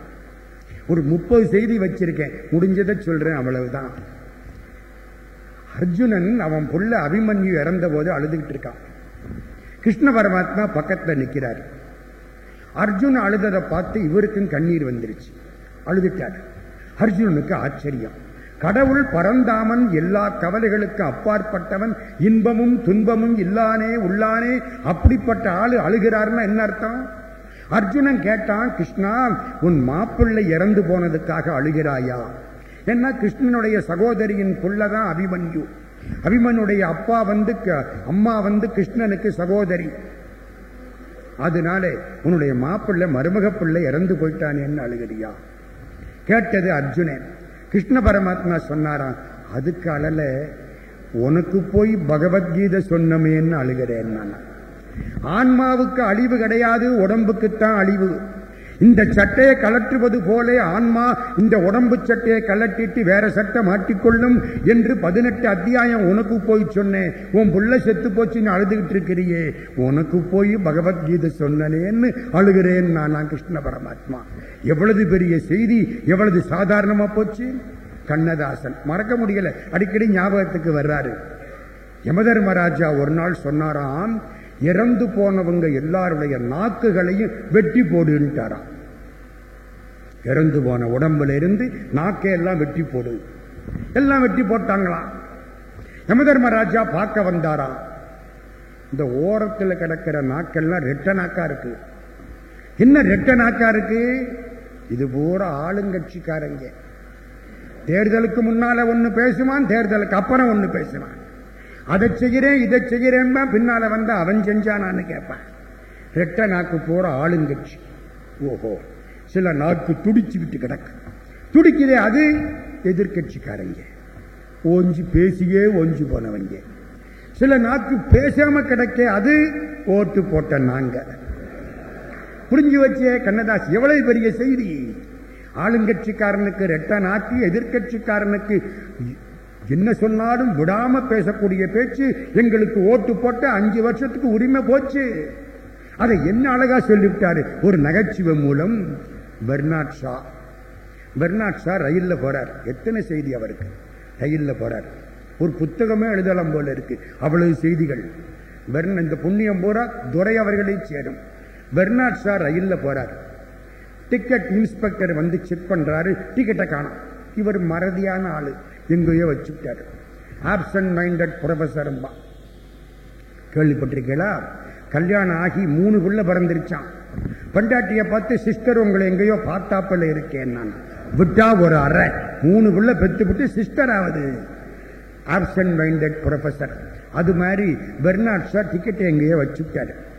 வந்தவன் செக்கிங் கேட்கிறான், டிக்கெட்டை காணும். நீங்க பெர்னாட் ஷா தானே? என்ன? ஆமான்னாரு. வேண்டாம், டிக்கெட்டை வேண்டாம். யோ, டிக்கெட்டை எடுக்கணும் ஐயா. இவர், நான் தான் வேணான்ட்டேன்ல, உங்களை செக் பண்ணல, நீங்க யாருன்னு தெரியும். போயா, டிக்கெட்டை பார்த்தா தான் நான் எந்த ஊர்ல இறங்கணும்னு எனக்கு தெரியும். ஆஹா, என்ன பாருங்க, மற்றதுல சிந்தனை செலுத்தினதுனால இதுல செலுத்த முடியாம ஒரு நகைச்சுவை. இன்னொரு ஒரு அழகான பொண்ணு பெர்னாட் ஷாட்ட வந்தா. பேரழகி. பெர்னாட் ஷா பேர் அறிஞன், ஆனா அழகில்லை. வந்தவளுக்கு இவரை பார்க்கிறா. பெர்னாட் ஷா, நீங்களும் நானும் கல்யாணம் பண்ணிக்கிட்டா எப்படி இருக்கும்? நிமிந்து பார்த்தாரு. வம்பு வந்துருச்சுன்னு புரிஞ்சுக்கிட்டாரு. தமிழ்ல வம்புன்னா மனமுன்னு ஒரு அர்த்தமும் உண்டு. பார்த்தார். என்னம்மா, உங்களை நான் கல்யாணம் பண்ணிக்கிட்டா என்னுடைய அழகுக்கும் உங்களுடைய அறிவுக்கும் ஒரு பிள்ளை பிறந்தா எப்படி இருக்கும்? நாக்க சொல்லிவிட்டா. நம்மால் திரும்பினாரு. நல்லாத்தான் இருக்கும், ஆனா ஒண்ணு என்ன, உன்னுடைய அறிவுக்கும் என்னுடைய அழகுக்கும் ஒரு புள்ள பிறந்தா அது அட்லாண்டிக் சமுத்திரத்தில் வீசுறதா பசிபிக்கில் வீசுறதா? அத்தோட போயிட்டா. சுவாமிஜி விவேகானந்தர் அமெரிக்காவுக்கு போனார். இதே மாதிரி ஒரு அழகான பொண்ணு வந்துட்டா. சுவாமிஜி நான் கல்யாணம் பண்ணிக்க ஆசைப்படுறா, ஐ லவ் யூன்னு சொன்னா நம்ம காலம். இவன் I too love youம்பா, அவன் I 3 love youம்பா. முடிஞ்சு வச்சு கதை. நம்மளுக்கு 2 பேரும் ஒரு டியூட் பாடிட்டு போயிடுவாங்க. இது சுவாமிஜி விவேகானந்தரை பார்த்து அந்த பொண்ணு கேட்கணும், கல்யாணம் பண்ணிக்கணும். அது எப்படி கேட்கறது? நாகரிகமா கேட்டா, Swamiji, I want to have a Sun like you. உங்களை மாதிரி ஒரு மகனை பெற்றுக்கொள்ள நான் விரும்புகிறேன். ரொம்ப நாகரிகமா அழகா கேட்டா. பாராட்டணும். என்ன அர்த்தம்? என்ன கல்யாணம் பண்ணிக்க ஒரு குழந்தை பிறக்கணும்னு அர்த்தம். நம்ம மாதிரி ஆளா இருந்தா தேங்க்யூன்னு அவ பின்னாலே போயிருப்போம். சுவாமிஜி சிரிச்சார். Why mother, I am your Sun. என்ன மாதிரி புள்ள பிறக்கிறது இருக்கட்டும் தாயே, நான் உனக்கு பிள்ளைன்னார். கும்பிட்டா. திஸ் இஸ் இந்தியான்ட்டு போயிட்டா. எங்கே இருக்கு? மாட்டை கும்பிடுறவன், மரத்தை கும்பிடுறவன், பள்ளிய கும்பிடுறவன், பாம்பை கும்பிடுறவன் அப்படின்னு சொன்ன மக்களை பார்த்து திஸ் இஸ் இந்தியான்னு சொல்ல வைத்த பெருமை சுவாமிஜி விவேகானந்தரை சேர்ந்துச்சு. பார்த்துங்க, ஒரு செய்தி அவ்வளவுதான். எத்தனை பெர்னாட் ஷா. இன்னொன்னு, ஒரு நாள் பெர்னாட் ஷா அப்படி போறார். கைத்தாப்புல ஒரு ஆள் வர்றான். இந்த ஒரு சின்ன பாதை விலகணும், அறிவுள்ளவன் விலகிடுவான். அவன் வந்துகிட்டே இருக்கான், இவரும் போறார். அவன் சொன்னா, முட்டாள்களுக்கு நான் வழிவிட மாட்டேன்னா. என்ன அர்த்தம்? பெர்னாட் ஷா நீ ஒரு முட்டாள்னு அர்த்தம். பெர்னாட் ஷா சொன்னார், முட்டாள்களுக்கு நான் வழிவிடுவேன்னு விளையிட்டாரு. அப்ப என்ன அர்த்தம்? ஏய் நீதாண்டா முட்டாள், போயிட்டு வா, புரிஞ்சு போச்சு அவனுக்கு. ஒருத்தன் கேட்டான், ஐம்புலனும் அடங்கினால் என்ன ஆகும்?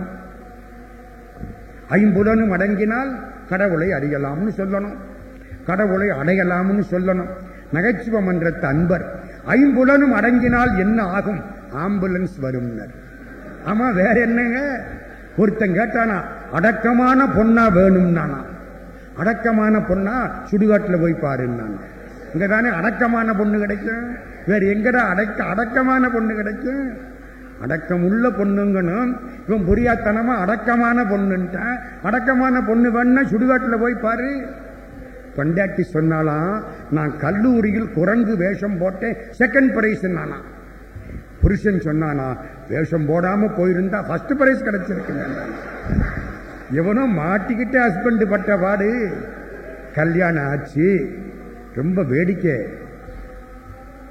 பொண்டாட்டி 10 நாள் சமைச்சு போட்டா சாப்பாடு வாயில வைக்கிறாப்பல இல்லை. சும்மா இருக்கணும் இல்ல, 10ஆனத்து கேட்டா, இப்படியே உங்களுக்கு நான் சமைச்சு போட்டா எப்படி இருக்கும்னா அவன் சொன்னா, LIC பாலிசி மெச்சூர் ஆயிரும். உனக்கு பணம் கிடைக்கு, இப்படி சோறு எவன் சாப்பிடுவான்? சாப்பிட முடியுமா? கல்யாணம் ஆச்சு, 30 வருஷம் வாழ்க்கை நடத்தியாச்சு. ஒரு ஜோசியர்கிட்ட போய் 2 பேரும் கையை நீட்டினாங்க. ஜோசியர் 2 பேரையும் பார்த்தார். இன்னும் 20 வருஷத்துக்கு 2 பேரும் இது போல வாழ்வீர்கள்னார். இவன் கேட்டான், இதுக்கு ஒன்னும் பரிகாரம் இல்லையான்னு. அவன் 30 வருஷமா பட்டபாடு அவனுக்கு இல்ல தெரியும். இன்னும் 20 வருஷம் வாழ்றதா? அடி அப்பாடி, இதுக்கு ஒன்னும் பரிகாரம் இல்லையான்னு. ஒரு பொண்டாட்டி, இப்ப புருஷன், பொண்டாட்டி கதையா? இன்னொன்னு பாருங்க. ஒரு மனைவி புருஷனை பார்த்தாலாம், எனக்கு ஏதாச்சும் பிரச்சனை வந்துட்டா என்னுடைய பர்சை திறந்து பார்ப்பேன், அங்கே உங்க படம் இருக்கும், பிரச்சனை தீர்ந்துரும்னாலாம். இப்ப என்ன அர்த்தம்? பாராட்டுறத அர்த்தம் தானே. இவன் கேட்டானா, என்ன பார்த்தா பிரச்சனை தீர்ந்துருமான்னு. ஆமா, உங்களை படத்தை பார்ப்பேன், இதை விட பெரிய பிரச்சனையா வரப்போகுது அப்படின்பே, அந்த பிரச்சனை சாதாரணமா போயிடும். உங்களையே 30 வருஷமா சமாளிக்கிறனே, இந்த பிரச்சனை பெருசான்னு நினைப்பேன், அந்த பிரச்சனை சாதாரணமா போயிடும். கல்வியா, செல்வமா, வீரமா, எது பிடிக்கும்? நானா காலேஜ் பையனை பார்த்து வாத்தியாரு, காலேஜ் பையன் சொன்னானா, கல்வி இல்லை, செல்வம் இல்லை, வீரம் இல்லை, கடைசி பஞ்சில் உட்கார்ந்து இருக்கிற வீரமாவை பிடிக்கும். நானா, நீ வீரமானு கேட்டுட்டு உட்கார்ந்து இருக்க வேண்டியதானே. அவனுக்கு பிடிச்சத அவன் சொல்றான். Doctor operation ஆரம்பிச்சாராம்.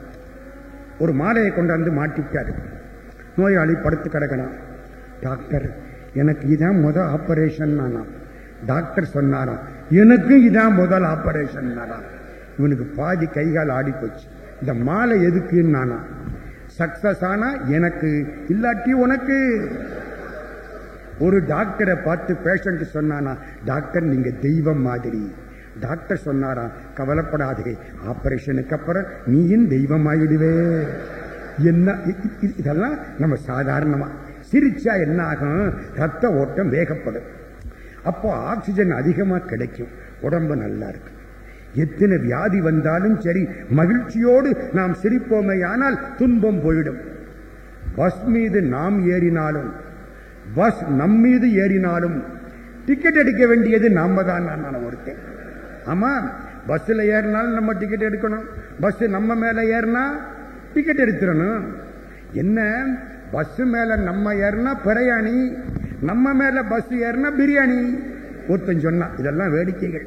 சரி, ஒரு வீட்டுல ஒரு பையன் சாயந்தரம் வர்றான், ஒரு 5 மணி சுமாருக்கு, விளையாட்டு பிள்ளை. அவங்க அப்பா, அவங்க அம்மா, இந்த பையன் வளர்த்த நாய் இறந்து போச்சு. இந்த நாயினா ரொம்ப பிரிய இந்த பயலுக்கு. அவங்க அம்மா சொன்னா, நாய் இறந்து போச்சுன்னா. கேட்டுட்டு கவலைப்படாம விளையாட போயிட்டான். இந்த அம்மாவுக்கு ஒன்றும் புரியல, என்னடா இவ்வளவு பிரியமா வளர்த்த நாய் இறந்து போச்சு, இப்படி போயிட்டானே.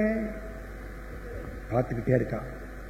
போனா விளையாடுனா 3 மணி நேரம் கழிச்சு 8 மணிக்கு வந்தான். நாய் எங்கேன்னு கேட்டான். நான் தான் அப்பவே சொன்னனே, நாய் இறந்து போச்சுன்னு. உன் காதில எப்படிரா விழுந்துச்சுன்னா, நாயினா இறந்து போயிட்டாருன்னு விழுந்துச்சுன்னு. அட பாவி, நாயினா இறந்து போனா கூட பரவாயில்லையா, நாய் செத்து போகப்படாதான். நாயினா மேல வைக்கிற பிரியத்தை விட நாய் மேல வச்ச பிரியம் அதிகமா போச்சு. இதெல்லாம் நிறைய செய்திகள். ஒருத்தன் சொன்னான், என் பெண்டாட்டி 10 வருஷம் என் கூட பேச மாட்டேன்னு சபதம் போட்டுட்டாள். வருத்தமா இருக்கு. இதுக்கு போய் அழுகிறியா? ஆமா. ஏன்? 10 வருஷம் இன்னைக்கோட முடிஞ்சு போச்சு. நானா இனிமே பேசிடுவாள் என்ன பயம். 10 வருஷம் இன்னைக்கோட முடிஞ்சு போச்சு. நிறைய செய்திகள் இப்படி நிறைய நாம் பேச முடியும். ஒரு விஷயத்தை முக்கியமா சொல்லிட்டு முடிச்சிடறேன். இயல்பான செய்திகளை மக்களுக்கு எப்படி சொன்னால் ஏறுமோ அப்படி சொல்லி, நிறைய சரக்கை போடும் பொழுது மூட்டையை குலுக்கி விடுவது போலே நகைச்சுவையினாலே குலுக்கி விட்டால் கருத்துக்கள் நிறைய போய் சேரும். ஏன் சிரிக்க வைக்கிறோம்? அரிசி வைக்கிறோம், ஒரு பெரிய மூட்டை நிறைய அரிசி, இன்னும் கொஞ்சம் கொள்ளணும்னா என்ன பண்றான்? குலுக்குறான். அது மாதிரி நகைச்சுவை மூலம் குலுக்கினோமே ஆனால் நிறைய செய்திகள் அங்கே போய் சேருவதற்கு ஒரு வாய்ப்பு உண்டாகும். அதுக்காகத்தான் குலுக்கி விடுறதெல்லாம். நகைச்சுவைக்கு நோக்கம் என்பது பழைய இலக்கியத்தில் இல்லாத நகைச்சுவையா? ஏகப்பட்ட நகைச்சுவை இருக்கு. ஒரு முறை ஒருத்தரை கூப்பிட்டு பொய்யே சொல்லாம பாடணும்ட்டான். பொய் பிறந்தது புலவர் நாவிலேன்னார் கண்ணதாசன். பொய்யே சொல்லாம பாடு. அது எப்படி பொய்யே சொல்லாம பாடுறது? புலவன் பாடணும். ஒரு பாட்டு கேளுங்க. பாக்காவது கமுகம் பழம். கமுகம் பழத்துக்கு பாக்குன்னு பேரு. ஆமா. பருப்பாவது துவரை. துவரைக்கு பருப்புன்னு பேரு. நாற்காதமும் முக்காதமும் நடந்தால் 7 காதம். 4 காதமும் 3 காதமும் நடந்தா 7 காதம். மேற்காவது கிழக்கே நின்று பார்த்தால் அது தெரியும். பொய்யே இல்ல. மேற்காவது கிழக்கே நின்று பார்த்தால் அது தெரியும். ராக்கா உண்மை சொன்னேன், இனி ரட்சிப்பையோ பட்சிப்பையோ. ராக்கா அவன் பேரு. பூரா பொய் சொல்லாம பாடி இருக்கிறேன், எனக்கு என்ன செய்ய போற?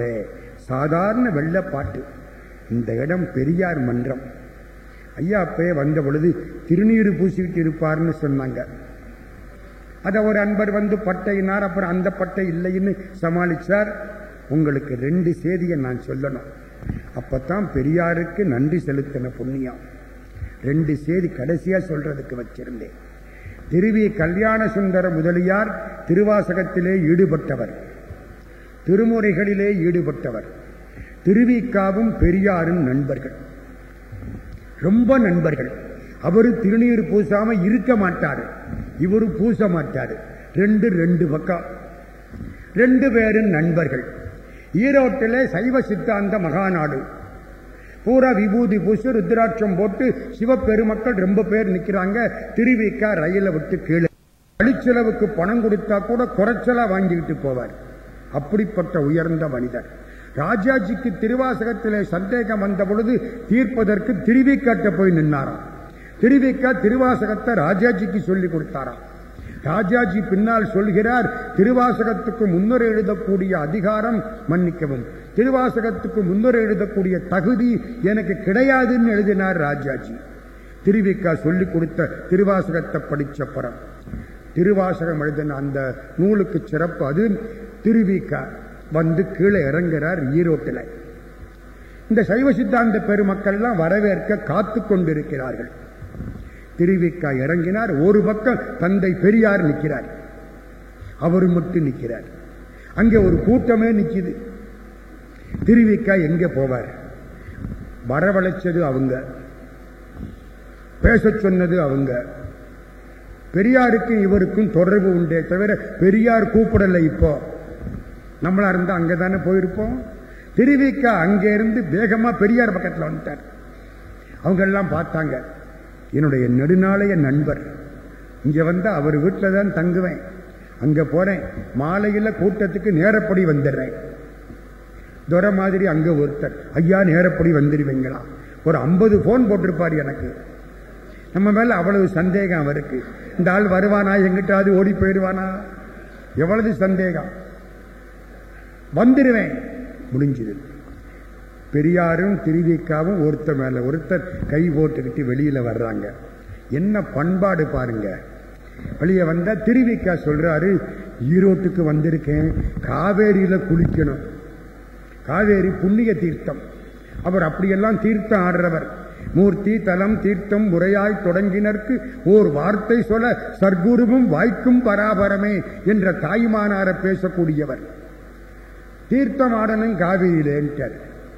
பெரியார் கூட்டிக்கிட்டு போறார். யார? திருவிக்காவை. திருவிக்கா குளிக்கிறார். எல்லா உருப்படிக்கும் காவலா பெரியார் நிற்கிறார். திருவிக்காவுடைய மூட்டை முடிச்செல்லாம் இங்க இருக்கு. அவர் குளிச்சுட்டு வர்றார். திருவிக்கா அவர் பையில கைய விட்டு மன்னிக்கணும், பெரியார் திருவிக்கா பையில கைய விட்டு எதையோ எடுத்து கொடுக்கிறார். என்ன கொடுக்கிறார்? திருநீற்று பை எடுத்து கொடுக்க திருவிக்கா வாங்கி பூசிக்கிட்டு கம்பீரமா வரார். என்ன பண்பாடு பார்த்தீங்களா? அவருக்கு அந்த பழக்கம் உண்டு. திருநீற்று பை எடுத்து கொடுக்க ரெண்டு பேரும் பேசிக்கிட்டே வெளியில வர்றாங்க. எல்லாருக்கும் ஒரே ஆச்சரியமா போச்சு. இவே ராமசாமி நாயக்கர் பெரியார் யாருக்காவது திருநீர் உடுத்து பார்த்திருக்கீங்களா? திருநீற்று பையை எடுத்து திருவிக்காட்ட கொடுக்க திருவிக்கா பூசிக்கிட்டு வரார். அதுதான் நம்ம பண்பாடு, நம்ம நாட்டு சிறப்பு. எவ்வளவு சிறப்பு! ஒரு வீட்டுக்கு போனார் பெரியார். இந்த வீட்டில் அவன் ஏழை. இவருக்கு நல்ல சாப்பாடு போட்டான். நிறைய சாப்பிட்டார். இவருக்கு பிடிக்காத உணவு சாப்பிட்டார். வெளியில வந்துட்டார். கொஞ்ச தூரம் போனார். வாந்தி எடுத்துட்டார். பக்கத்தில் உள்ளவன் கேட்டான், கொஞ்சம் பார்த்து சாப்பிட வேண்டியதானே, ஏன் இவ்வளவு சாப்பிட்டீங்க? அவன் ஒரு மாச சம்பளத்தை எனக்கு ஒரு நாளைக்கு செலவழிச்சிருக்கான்.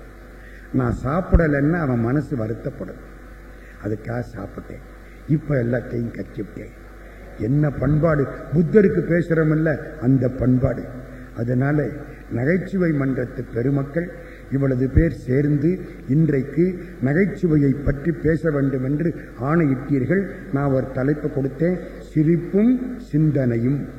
சிரிச்சா உடம்புக்கு நல்லது, சிந்தித்தால் மனசுக்கு நல்லது. மனுஷனுக்கு மனிதன் பேரு. மனஸ் அதிலிருந்து வந்ததுதான் மனிதன். மனத்தினாலே நினைக்கிறவன். நல்லது கெட்டதெல்லாம் நமக்குத்தான் தெரியும், குரங்குக்கு தெரியாது.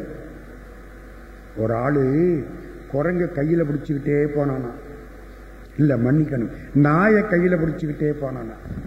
எதிர்த்தாப்புல வந்தவன் பார்த்தான், என்ன குரங்க கையில பிடிச்சுக்கிட்டு போறேன்னா. இவருக்கு கோபம் வந்துருச்சு. நல்லா பாருப்பா, அது நாய். நான் அதைத்தான் கேட்டேன். புரியுதா? நாயத்தான் கேட்டேன். நாய் எதை பிடிச்சுக்கிட்டு போகுது? இவனை இல்ல பிடிச்சுக்கிட்டு போகுது. என்ன குரங்க கையில பிடிச்சுக்கிட்டு போறேன்னு நாயத்தான் கேட்டேன். இந்த ஆளு விவரமான ஆளு, நீ நாயோட தானே பேசுவேன். புரிஞ்சு வச்சுக்கத. பதிலுக்கு பதில். நகை தப்பு இல்லை. ஒருத்தருக்கு ஒருத்தர் பேசுற பொழுது மகிழ்ச்சியா பேசிக்கிறோம். நகைச்சுவை உணர்வு இல்லைன்னா மனுஷன் செத்து போயிடுவான். சாகிற போது கூட மகிழ்ச்சியோடு பேசிவிட்டு சாக வேண்டும். தென்கட்சியை பத்தி சொன்னாங்கல்ல, மகிழ்ச்சியா இருக்கவன். எவன் ஒருவன் மகிழ்வாக இருக்கிறானோ அவனை சுற்றிலும் மகிழ்ச்சி பரவுகிறது. எவன் ஒருவன் வருத்தத்தோடு இருக்கிறானோ அவனை சுற்றிலும் அந்த துன்ப அலைகள் வீசுகின்றன. ஈரோட்டு பெருமக்கள் துரை அவர்கள் இன்றைக்கு இவ்வளவு பெருமக்களை பார்க்கக்கூடிய வாய்ப்பை கொடுத்தார்கள். மிக நல்ல ஒரு கூட்டம். சிரிப்பை பற்றியும் சிந்தனையை பற்றியும் சில செய்திகளை உங்களோடு பங்கு போட்டுக் கொள்ளக்கூடிய ஒரு பெரு வாய்ப்பு எனக்கு இன்றைக்கு கிட்டியது. இந்த பேச்சிலே சிறப்புகள் இருக்குமானால் அது சொன்ன பெரியவர்களைச் சேர்ந்தது. இதில் குறை இருக்குமானால் அது நான் சொன்னவையினாலே வந்தது என்பதை உங்களுக்கு சொல்லி, உங்கள் முகங்களையெல்லாம் பார்க்கும் பொழுது மிகுந்த மகிழ்ச்சியாயிருக்கிறது. நாங்கள் கல்லூரியிலே போய் தேவையில்லாத மனிதனுக்கு பாடம் நடத்தக்கூடிய பாவம் செய்தவர்கள். ஆமா, அவன் பாட்டு உட்கார்ந்து இருப்பான், நாங்க பாடு பேசிட்டு வரணும். மணி அடிச்சத்தான் முழிச்சுக்குவான், அது வரைக்கும் முழிச்சுக்க மாட்டான். அது சந்தனத்தை சாக்கடையில் கொட்டுவது போல, இது சந்தனத்தை கடவுளுக்கு அபிஷேகம் செய்வது போல. நல்ல பெருமக்களுக்கு முன்னால் பேசக்கூடிய வாய்ப்பு இன்றைக்கு கிடைத்தது. எனவே உங்களுக்கெல்லாம் நன்றியை தெரிவிக்கிறேன். இந்த மன்றத்தினுடைய வளர்ச்சி சிறக்கட்டும். அதற்கு துணையாக இருக்கக்கூடிய பெருமக்களுக்கு எல்லா விதமான நலன்களும் உண்டாகட்டும் என்று வாழ்த்துகிறேன். நான் முன்னால சொன்ன மாதிரி டாக்டரோ வக்கீலோ எல்லாம் வேடிக்கைக்காக சொன்னது. அவங்கவங்க அப்பப்போ அவங்களுக்கு தோன்றதை சொல்லுகிறார்கள். அதை ஒரு நகையாக எடுத்துக்கொள்ள வேண்டும் என்பதை உங்களுக்கு மீண்டும் சொல்லி, இந்த வாய்ப்புக்கு நன்றியை தெரிவித்து, பல பெருமக்களுடைய வாழ்க்கையை நினைக்கக்கூடிய பேறு கிடைத்தது, அது உங்களால் கிடைத்தது என்பதை சொல்லி, இருந்து கேட்ட எல்லோருக்கும் எல்லா விதமான இன்பங்களும் சேரட்டும் என்று இறைவனை மனமொழி மெய்களால் வாழ்த்தி, என்னையும் ஒருவனாக்கி இரும் கடல் சென்னையில் வைத்த சேவக போற்றி என்ற திருவாசகத்தை நினைவு செய்து, நெஞ்சத்தே நின்று நிறைவு தரும் மீனாட்சி கஞ்சமலர் சேவடிக்கு கைகூப்பித் தண்டனிட்டு, நகைச்சுவை மன்றத்தின் பணிகள் வளர்க, துரை அவர்களுடைய பணிகள் வளர்க என்று மகிழ்ச்சியோடு வாழ்த்தி அமைகிறேன். நன்றி, வணக்கம். நல்ல ஒரு மாலை பொழுதில் சிரிப்பும் சிந்தனையும் என்ற சீரிய தலைப்பில் நல்ல பல சிந்தனை துளிகளை பல்வேறு பெருமகனார்களின் வாழ்வியல் மூலமாக யதார்த்தமாக நமக்கு எடுத்து கூறிய நமது திருக்கைலாயமணி சோ மீ சுந்தரம் அவர்களுக்கு இந்த ஈரோடு நகைச்சுவை மன்றம் நன்றி கூறிக்கொள்கின்றது. இந்த விழாவில் வந்திருந்து நமது அன்புக்குரிய தென்கட்சி சுவாமிநாதன் அவர்களது நினைவஞ்சலியை கலந்து கொண்டு இந்த விழாவை எங்களை கௌரவப்படுத்திய அனைத்து உள்ளங்களுக்கும், முன்னிலை வகித்து எங்களை கௌரவப்படுத்திய டாக்டர் கருப்பணன் அவர்களுக்கும் நன்றி. இந்த தகவல் உங்களுக்கு பிடிச்சிருந்தா லைக் பண்ணுங்க, உங்க ஃப்ரெண்ட்ஸுக்கு ஷேர் பண்ணுங்க, மறக்காம எங்க சேனலுக்கு சப்ஸ்கிரைப் பண்ணுங்க.